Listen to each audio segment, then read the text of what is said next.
어릴 때부터 이렇게 오후 예배 시간을 통해서 같이 찬양하는 그 시간들을 기억하게 하는 것은 대단히 중요하다고 할 수가 있겠습니다. 여러분, 사모하는 마음으로 우리의 가정이, 우리의 자녀들의 가정이, 또 그 자녀들의 가정이 계속해서 이 귀한 은혜의 시간들을 감당할 수 있도록 기도해 주시기를 부탁을 드립니다.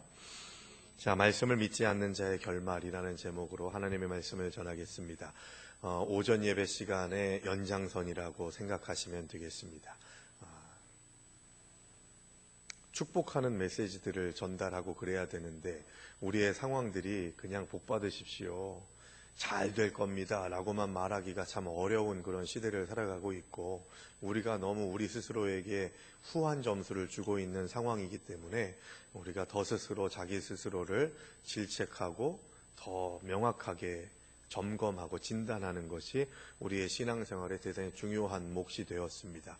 그래서 오늘은 좀 불편하시더라도 우리가 더 정신 차리고 똑바로 살아야 된다, 똑바로 하나님을 바라봐야 된다라고 하는 그런 고백으로 오전 예배 말씀뿐만이 아니라 오후 예배에서의 말씀도 하나님의 말씀으로 받아들이면서 내가 혹시 잘못 세워나가고 있는 것은 없는지, 잘못 발걸음을 내디디고 있는 것은 없는지 우리 스스로가 점검할 수 있는 귀한 계기가 되기를 바랍니다. 우리는 말씀을 가르치고 전해야 됩니다. 이것은 우리들의 사명이죠. 오늘 시편 78편의 말씀을 읽었습니다만 9절부터 읽었죠. 앞부분에 보시면 그렇게 말씀을 전하고 복음을 가르쳐야 된다고 하는 메시지가 들어가 있죠. 그런데 이것만으로는 부족합니다. 만약 말씀을 진리로 받아들이고 믿지 않는다면 단순히 지식만 가지고 있을 뿐 순종하지 않고 따르지도 않는다면 그 말씀은 우리의 삶에 아무것도 아닌 게 되어버립니다. 여러분, 우리가 말씀을 못 들어가지고 하나님께 순종하지 못하는 겁니까? 그렇지 않잖아요. 그 어떤 세대들보다도 가장 많이 자주 하나님의 말씀을 접할 수 있고, 스마트폰 때문에 더 여러 가지 우리의 마음을 빼앗기는 요소도 있지만 반대로 그것으로 인해서 말씀을 더 가까이 대할 수 있고 전할 수 있는 그런 시간들이 더 활짝 열려져 있다는 것을 우리는 잘 압니다. 여러분, 핸드폰에서 그냥 몇 번만 검색을 해봐도 말씀에 대한 것들이 대단히 많은 것을 보게 되죠. 10년 전까지만 해도요, 설교 말씀을 누구에게 전해준다? 이거 대단히 어려웠어요. 근데 지금은 버튼 몇 번만, 액정 버튼 몇 번만 누르면 그것이 가능하게 되는 편리한 시대를 살게 됐습니다. 편리한 시대를 사는 만큼 우리가 범죄하고 타락하게 될 가능성도 많아지지만 그만큼 그 발전된 것으로 인해서 지혜롭게 복음을 전하는 것 또한 우리의 몫이고, 또 그렇게 내가 삶 속에서 말씀에 가까이 하고 말씀대로 살기를 결단하고 다짐하려고 하는 마음가짐이 우리들에게 더 분명하게 있어야 되는 시대가 바로 지금 이 시대라는 것이죠. 말씀의 홍수시대 시대를 살아가고 있지만 홍수로 인해서 범람한 물은 마실 수가 없죠. 그런데 하나님의 말씀을 마시고 먹으면 우리의 삶을 더 아름답게 하고 결실맺게 한다는 것을 우린 잊어서는 안 되죠. 그래서 하나님의 말씀을 업신여기거나 듣기만 하고 난 들었으니까 숙제 끝, 이런 생각을 가지고서 말씀을 대하는 것이 아니라 들은 자답게 행동하고 실천하고 열매 맺겠다고 다짐하는 하나님의 백성들이 될 수 있게 되기를 바랍니다. 여러분, 우리는 열매 맺는 자가 되어야 돼요. 말씀을 알고 말씀을 듣고 말씀을 묵상하는 자들, 말씀을 실천하는 자들은 열매가 맺어져야 합니다. 그런데 열매가 열매되지 못하게 하는 때가 어느 때입니까? 바로 먹을 수 없는 열매가 맺어질 때, 그 열매가 아무리 주렁주렁 맺어져도 그 열매로 인해서 윤택하게 하고 풍성하게 할 수가 없습니다. 그저 땅에 떨어지는 쓰레기밖에는 되지 못하는 것이죠. 또 열매가 맺어졌어도 열매가 결실하지 못하는 이유는 열매가 연글기 전에 그것을 따버리게 될 때 그 열매는 온전한 역할을 감당하지 못하게 되죠.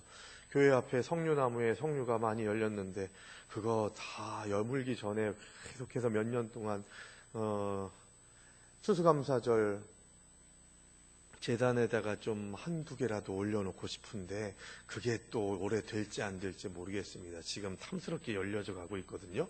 그래서 제가 전도사님한테 지켜보고 있다. 가지고 가는 사람, 저주가 있을지어다, 막 이렇게 할까 말까, 막 그렇게 하다, 이런저런 생각을 하고 있는데, 올해 어떻게 성료 열매를, 결실로 하나님 앞에 드리게 될지 어떨지는 모르겠습니다만, 어찌됐건 간에 열매가 연글기 전에 기다리지 않고, 가꾸지 않고 따버리게 되면 끝나게 되는 거예요. 우리가 말씀을 받았죠. 말씀을 듣죠. 말씀을 묵상합니다.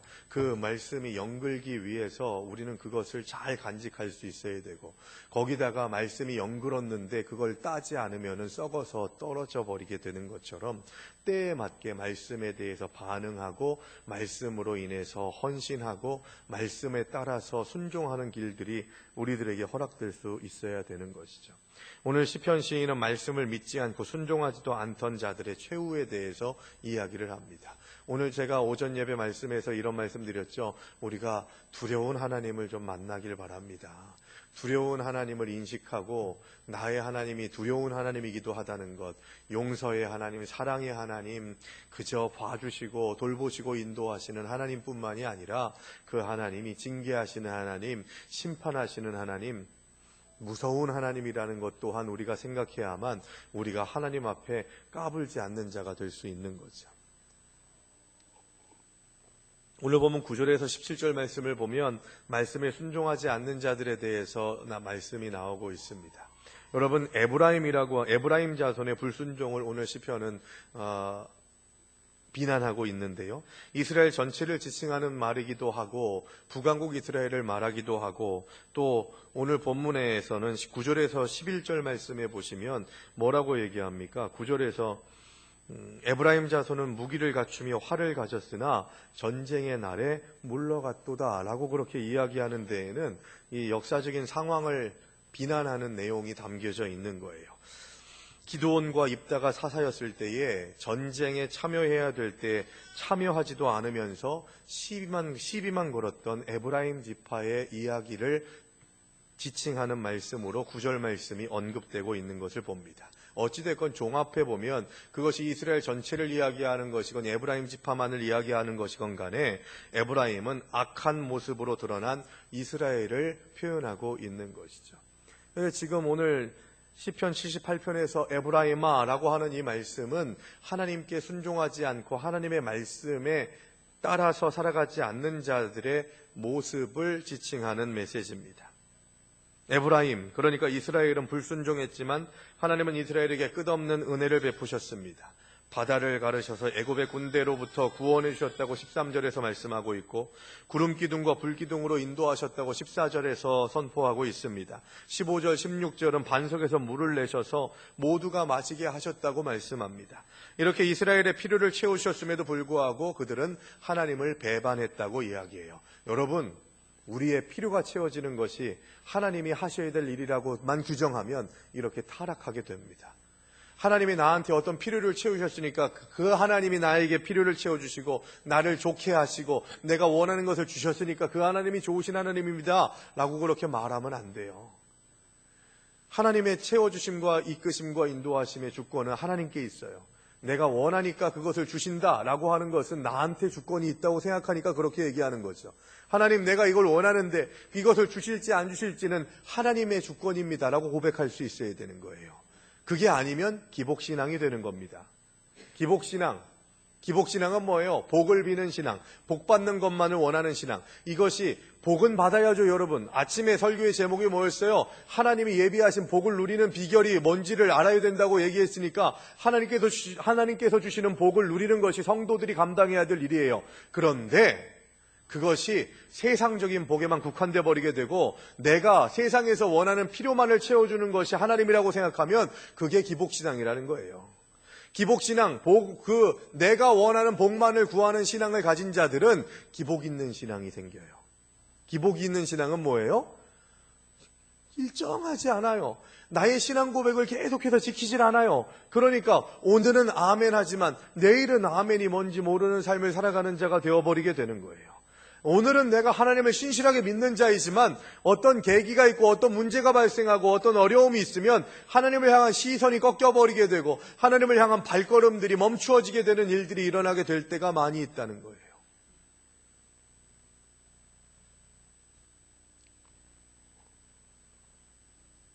영적 질서에 있어서 어떤 것들에 집중하고 그 영적인 사명, 욕심을 가지고 거룩한 욕심을 가지고 있는 자들이 조심해야 될 게 있습니다. 그것은 뭐냐 하면 주도권이 나한테 있다고 생각하는 거예요. 영적인 필요를 채워주시는 하나님, 그리고 영적인 달란트를 받은 자들이 내가 이렇게 기도했는데 방언받고 예언하고 통변하고 하는 그런 일들을 하게 되다 보니까 주도권이 나한테 있는 걸로 생각해요. 그래서 내가 뭔가를 할 수 있다고 생각하고 내가 뭔가를 할 수 있는 일들을 너도 한번 해보라고 그렇게 강요하듯이 이야기하는 일들은 영적인 폭력에 해당합니다. 모든 주도권은 하나님께 있는 거예요. 그리고 말씀을 묵상하면 묵상할수록, 말씀을 읽으면 읽을수록, 말씀에 깊이 들어가면 들어갈수록 주도권이 하나님께 있다는 것을 인정하는 것이 진짜 신앙이에요. 내가 뭘 할 수 있다? 내가 뭔가를 이룰 수 있다? 내가 뭔가를 고칠 수 있다? 천만의 말씀입니다. 그런 생각을 하면 할수록 마귀가 좋아하는 도구가 되어버릴 수밖에 없는 것이죠. 하나님은 불순종하는 자들을 즉시 벌하시지만 만족을 모르는 자들에게는 결국 불순종하는 자들을 바로 벌하지는 않으세요. 그런데 만족을 모르는 자들에 대해서는 진노하십니다. 그래서 계속해서 뭔가를 주셔야만, 뭔가를 줘야만 하나님 따르겠다고 하는 생각들을 갖게 되는 거죠. 신앙생활 그렇지 않다니까요. 오히려 진짜 신앙은요, 뭔가가 결핍될 때, 어떤 일들이 나한테 부족함으로 나타나게 될 때, 그때 하나님을 어떻게 고백하냐, 그게 진짜예요. 부족해졌을 때 하나님 나한테 뭐 주시는 게 없으니까 나도 빠이빠이 하겠습니다. 가짜 신앙이에요. 기복 신앙이에요. 흔들리는 신앙이에요. 내가 뭘 하는데 잘 될 때에는 하나님 나한테 복 주셨어요. 그러면은 그렇게 이야기하면 내 삶 속에서 부족함이 있고 연약함이 있고 문제가 생기게 될 때는 하나님이 떠나신 겁니까? 그때는 어떻게 고백하실래요, 여러분?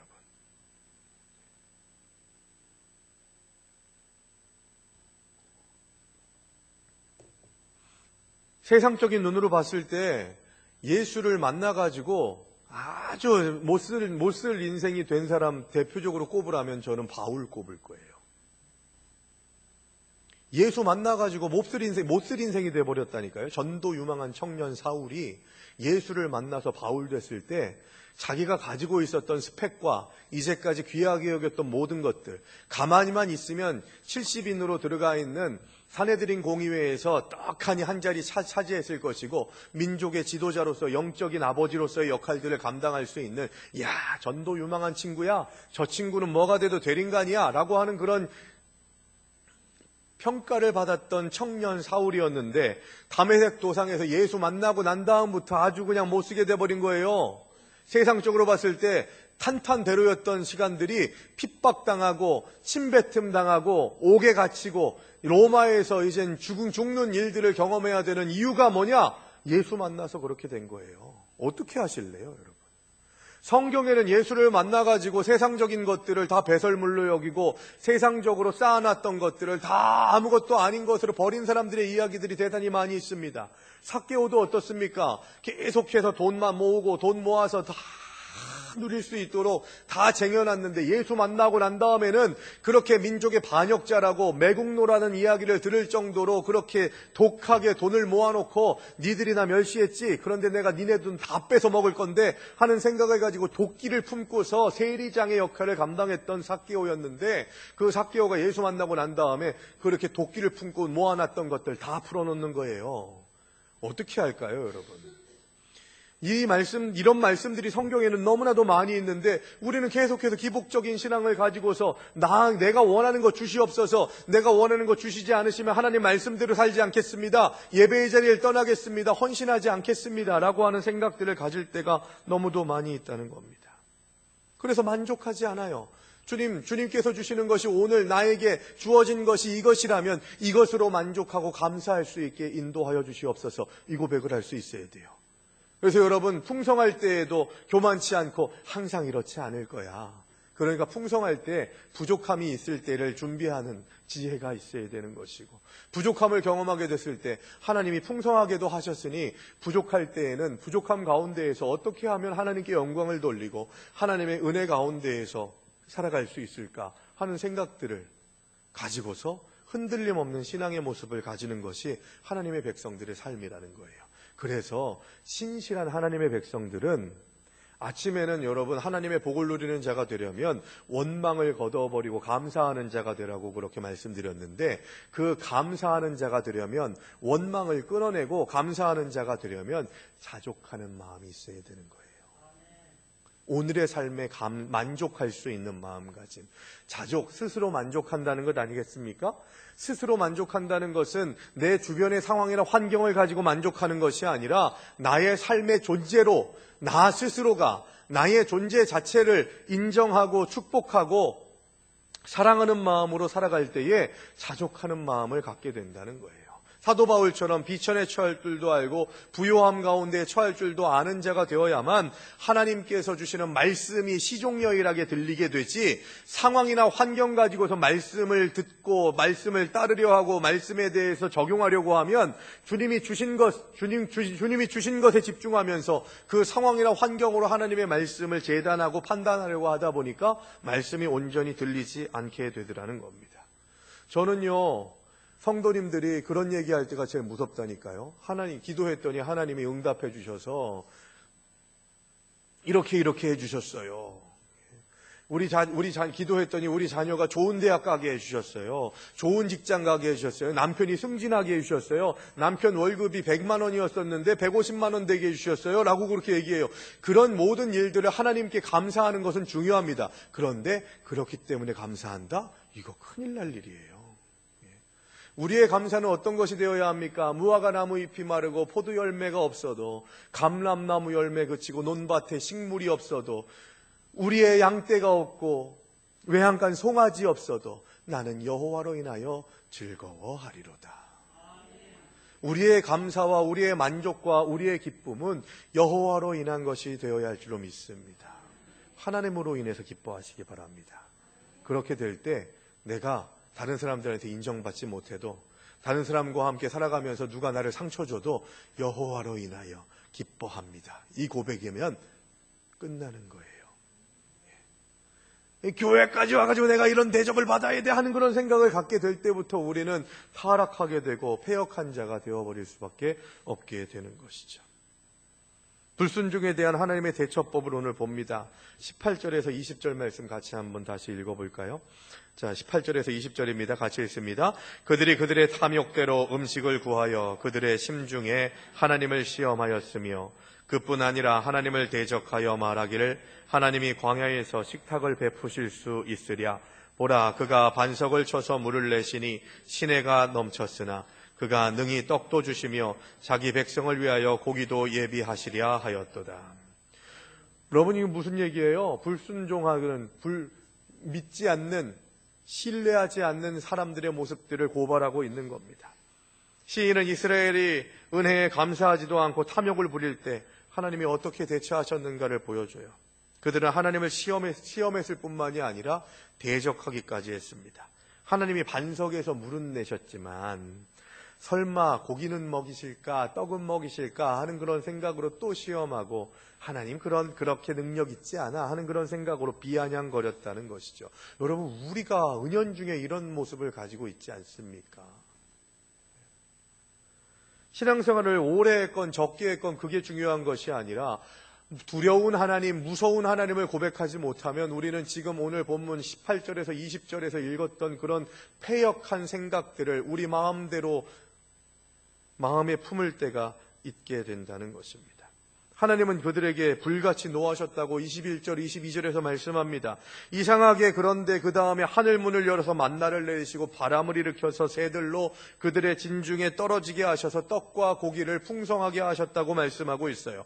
불같이 노하셨다, 진노가 불타올랐다라고 그렇게 말씀하시고 난 다음에 어울리지 않게 죄와 불순종 가운데 있는 자들을 먹이시고 입히시고 돌보셨다고 하는 이야기가 나옵니다. 이게 좀 밸런스가 안 맞잖아요. 하나님이 진노하셨으니 그들을 싹 다 갈아엎으시고 무너뜨리시고 징계하셔야 된다라고 하는 그런 말씀이 나와야 되는데 먹이시고 입히셨다는 거예요. 계속해서 무슨 얘기입니까, 여러분? 이 얘기는 바로 하나님께서 죄와 불순종에 거하는 자들, 하나님의 말씀 안에 거하지 않는 자들에 대한 대처법이 어떤 것이냐? 내버려 두게 하시는 거예요. 제가 여러 번 말씀드렸죠. 계속 공급되는 거예요. 하나님을 조롱하고, 야, 물은 내셨는데 고기는 내시나 보자. 그런데 고기가 왔어요. 그래, 그대로 내가 그걸 누릴 수 있네. 그걸 먹을 수 있네. 마실 수 있네. 이렇게 살아도 되는가 보구나. 이렇게 하나님을 비난하고 조롱하더라도 상관없는가 보구나 하는 그런 생각을 하게 내버려 두신다는 거예요. 하나님을 떠나 있는데도 아무런 어려움이 없다면 사실은 그때가 가장 두려워하며 즉각적으로 회개해야 될 때인 줄로 믿으시기 바랍니다. 여러분, 우리 교회 공동체가 참 문제가 뭐냐면 성도들이 돌려막기를 해요. 무슨 카드 돌려막기 하는 것도 아니고 주일 예배의 자리를 돌려막기를 해요. 그렇지는 않겠는데 이번 주는 내가 빠질 테니까 오늘 너 나오고 다음 주는 내가 들어갈 테니까 너 빠져도 돼. 뭐 이런 것처럼 이 교인 새가족들은 등록을 하고 하는데 예배자의 수가 지금 계속해서 그대로인 거죠. 여러분, 주일을 어떻게 생각하세요? 예배의 자리를 어떻게 생각하세요? 하나님의 은혜 가운데에서 하나님이 뜻하신 바대로 사는 일들의 최소치가 뭐냐? 이거 보셔야 되는 거예요. 내가 감당해야 될 거 감당하지 못하면, 그리고 주일 빠지더라도, 하나님의 일 감당하지 않더라도, 하나님이 원하시는 그 일을 감당하지 않아도 아무렇지도 않네, 내버려 두시는 거예요. 이거 두려워하셔야 되는 거죠.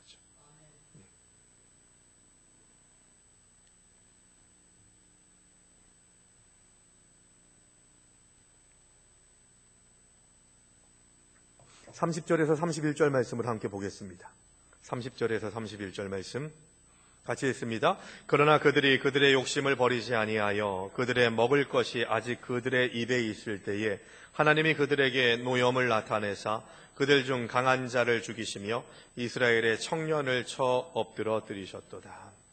자, 여러분, 여기에서 청년을 엎드려 들였다는 것은 아주 창창한 희망이 가득하고 혈기가 왕성하고 뭐든지 해도 될 것 같은 뭐 그런 얘기 어른들 많이 하잖아요. 청년들을 놓고 얘기할 때 쇠를 씹어 먹을 나이다 뭐 그런 얘기를 하잖아요. 뭐 두려울 게 없는 자들을 청년이라고 그렇게 이야기하지 않습니까? 그런데 그런 상태에 있는 자들을 엎드려 뜨시겠다는, 희망 없게 하시겠다는 거예요. 왜요?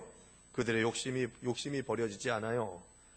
먹을 것이 아직 그 입에 남아있을 때, 아침에 민수기의 말씀은 뭐예요? 우리의 이와 이 사이에 고기가 아직 씹힐 때에 내가 욕심 부려가지고 내가 원하는 것, 내가 누리고 싶은 것, 내가 가지고 싶은 것들을 지금 가져가지고 재미있게 맛있게 씹고 뜯고 맛보고 즐기고 있을 때 하나님께서 징계하시겠다는 거예요.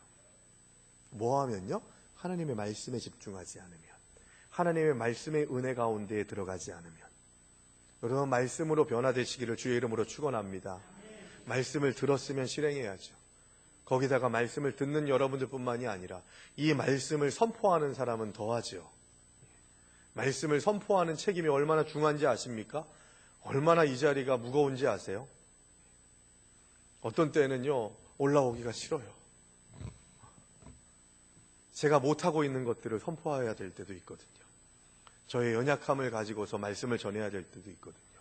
제가 다 잘하니까, 나는 다 잘하니까 이 말씀 전한다? 아니에요, 여러분. 얼마나 말씀을 전하면서도 부끄러운지 몰라요. 우리는 말씀 앞에 대할 때 부족함이 드러날 수밖에 없는 연약한 존재들입니다.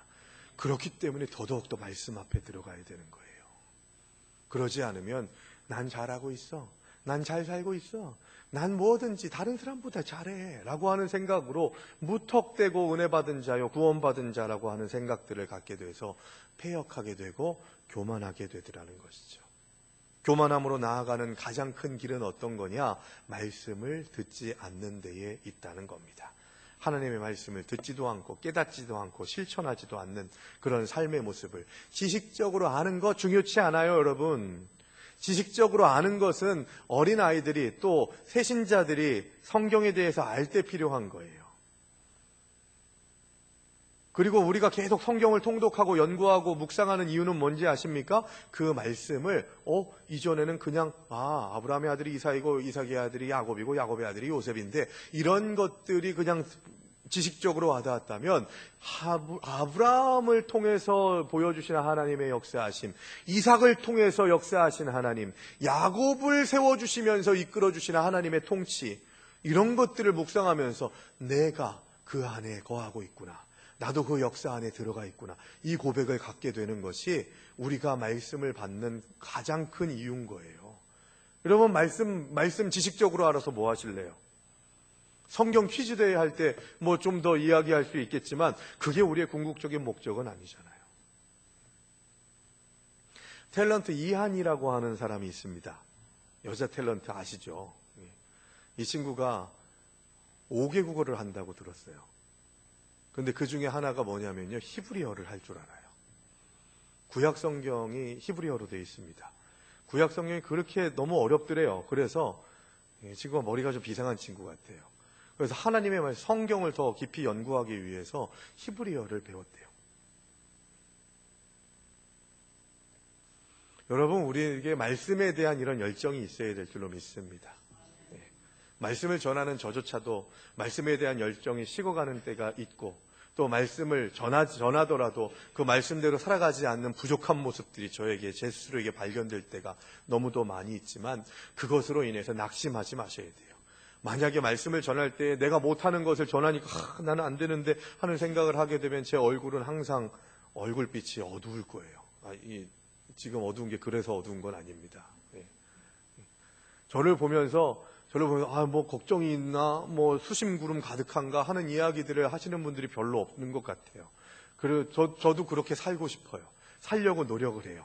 그래서 제 마음 가운데 항상 기쁨이 있기를 원하는 마음으로 저를 위한 기도를 할 때에는 하나님, 기쁨이 넘쳐나는 목회자 되게 해달라고. 그래서 성도님들이 저를 볼 때 목사님 얼굴 보니까 너무 좋아요. 그냥 아무것도 안 하는데 얼굴 보니까 그냥 마음이 편하고 즐겁고 기쁘고 그러네요. 그런 이야기들을 할 수 있는 그런 교회의 목사가 되게 해달라고 기도합니다. 저를 보면은 막 마음이 답답하시고 막 어금니가 꽉 깨물어지고 그러신 분 계시면 용서하세요. 그런데 그러지 않게 되기를 소망하는 마음으로 목회하고 싶습니다. 제가 못하는 것, 제가 지금 실패하고 있는 것, 그것들을 정말 통회하는 마음으로 회개해야 되고, 부족한 것들에 대해서 주님 채워달라고, 온전하게 감당할 수 있게 해달라고 기도해야 되지만, 그 기도하는 것이 나를 옥죄고 나를 무너뜨리고 너는 안 돼! 라고 그렇게 정죄하는 것으로 빠지게 하면 마귀가 캐지를 부른다니까요. 하나님의 수준은요, 우리가 따라갈 수가 없어요. 율법적으로 완성된 사람이 누가 있어요? 예수님밖에 없다니까요. 그런데 우리는 말씀대로 살아야 된다고 얘기를 해요. 그 얘기는 뭐예요? 말씀을 100% 지키는 자가 돼야만이 우리가 하나님께 인정받는 자가 된다는 얘기가 아니에요. 하나님께서는 우리의 수준을 아세요. 그런데 뭡니까? 우리가 실패하고 우리가 부족하면 말씀대로 나아가지 못하는 그 시간에도 또 말씀을 어겼네. 하나님의 말씀대로 살지 못했네.